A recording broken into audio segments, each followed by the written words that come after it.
Let's continue to use this 6x6 paper pad. I'm using 4 photos for a 1-page spread. I'm Emilee, and you've found Emilee's Paper Caper, where we're all about scrapping our stash and getting pages done.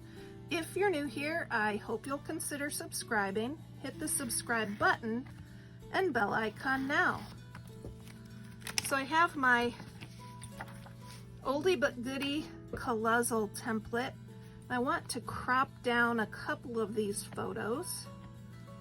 Audrey is swimming in Special Olympics this year after being out a couple of years due to COVID. She's excited to be back in the water. So I'm trying to incorporate all 4 photos on this layout, and I'm going to use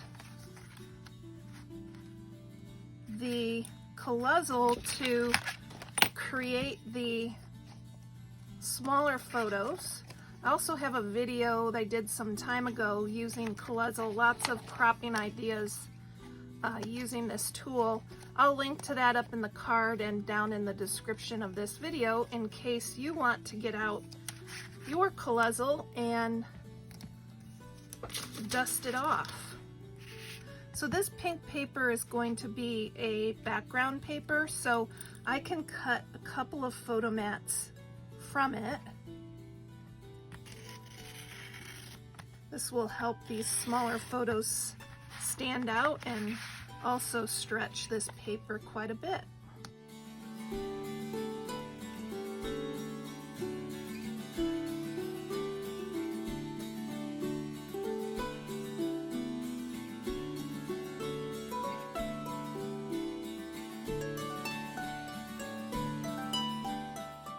So this is the 3rd video in this series about using this 6x6 paper pad.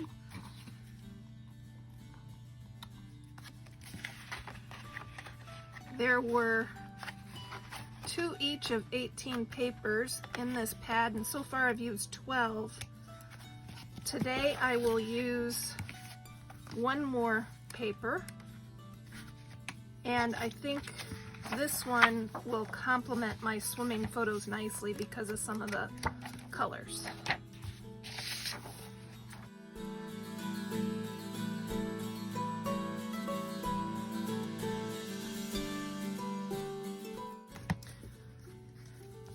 Audrey has a different suit on in these 2 photos, but in these 2, she has on this black suit with the pink and purple accents.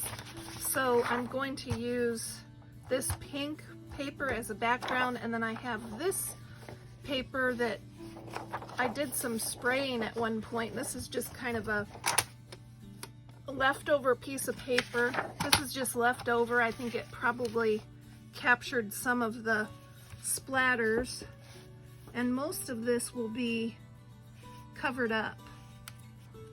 But I'm going to make a 1/4 inch border on all 4 sides, so I need to trim the paper to 11.5 inches.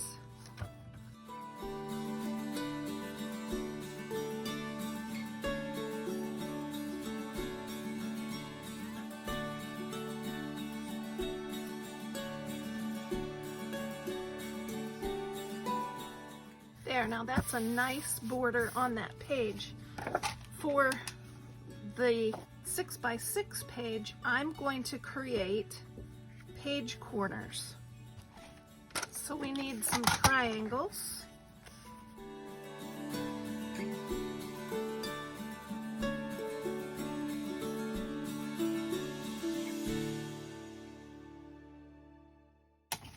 And these are going to go in the 4 corners of the page, but I want them to stand out a little bit more, so I'm going to use my Broken China Distress Oxide to add some blue and make those triangles stand out a bit more on the background paper.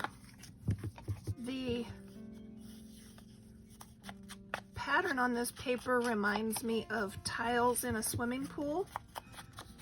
They're diamonds, but it still, to me, makes me think of cool tiles, so I think this will work perfectly to complement these swimming photos.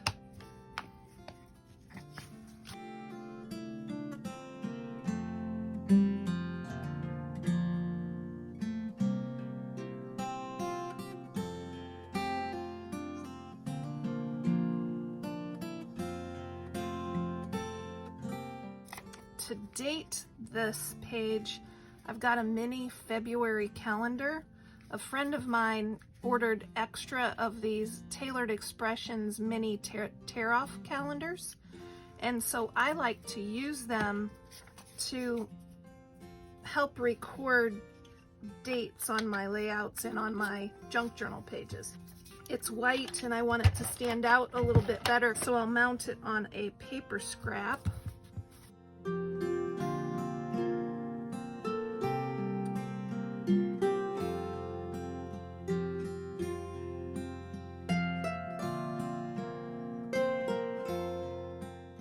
I'm looking to balance the page a little bit. So I kind of want to show a couple of, like, I don't want the ovals across from each other. I kind of want to balance them somehow. So I've got to play around with this a little bit.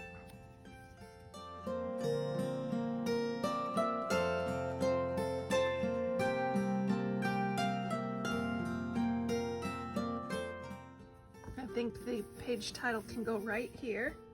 Here's some nice dark letters. I need to figure out what I have the letters to spell. Let me go ahead and get the other elements adhered, and then I can focus on that page title. I think I've landed on Keep Swimming.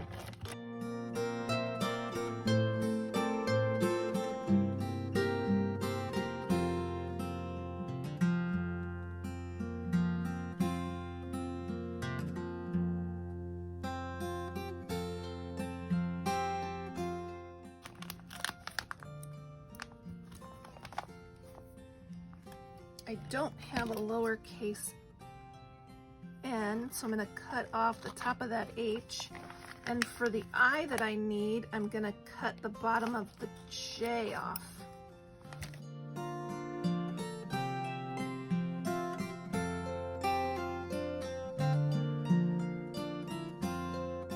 Sometimes I spell my words backwards so that I know that it'll end.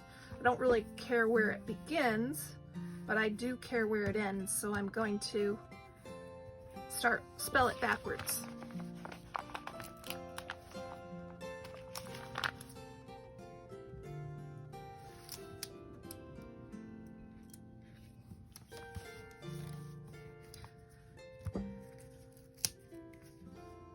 Now imagine if this were a 2-page spread, I could have put these corners across 2 pages.